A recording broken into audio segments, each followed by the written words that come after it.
De venir ici à Orkadiéré, dans la commune de Orkadiéré, pour assister et présider le meeting de ralliement des militants et des responsables du Parti démocratique sénégalais. Je veux parler de Malal Hamidou Sy, ici présent,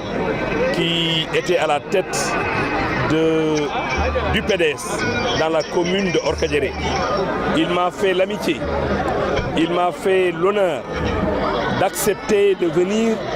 soutenir le président Macky Sall pour lui donner un second mandat en 2019 et au premier tour. C'est la raison pour laquelle je suis venu ici à Orkadiéré, accompagné de l'adjoint au maire de Orkadiéré, Ousseynou Ba, et une forte délégation venue de Mbao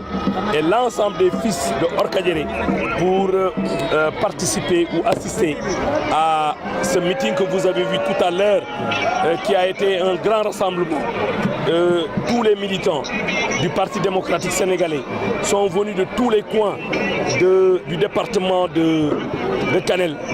de la région de Matam, sont venus partout, et nous avons décidé d'accepter, d'accueillir à bras ouverts notre frère et notre ami Malal Hamidou Sy, qui viendra nous appuyer ici à Orkadiéré. Je disais tantôt que je n'ai pas un programme politique. Mon seul et unique programme politique est la réélection du président de la République au premier tour en 2019. C'est la raison pour laquelle, à chaque fois que je détecterai une personne partout où il pourrait se retrouver, qu'il a l'intention de venir nous accompagner, de venir accompagner le président de la République, je n'hésiterai pas une seule seconde pour aller le chercher, pour qu'il vienne nous accompagner, nous aider à réélire le président. Déjà, nga tënkal ñu si wolof rek ndaje mi tey nga xam ne da ngeen doon dem si. leneen li ma bëggoon wax mooy damay sant yàlla ginnaaw bi ma ñëwee tey ci Orkadiéré pour présider li nga xam ne moom la ñuy tuddee meeting de ralliement benn responsable bu mag bu jógee ci Parti démocratique sénégalais ak ay militants yu jógee ci Parti démocratique sénégalais 23 villages yi nga xam ne ñoom ñoo ŋànk commune bi ñoom ñëpp def nañu déplacement ñëw pour won ñu ñoom ñëpp ñëw nañu pour jàppale président de la République, parce que li ñu ñor tey ñun amuñu benn programme politique, benn programme bi ñu am mooy réélire le président Macky Sall au premier tour. fépp nag fu ñu yaakaar ni bu ñu fa demee dinañu am benn militant wala benn voix buy ñëw yokk ci li nga xam ne am nañ ko, dinañ sol suñu dàll, même bu dee Fongolimi, même bu dee biir Casamance, même bu dee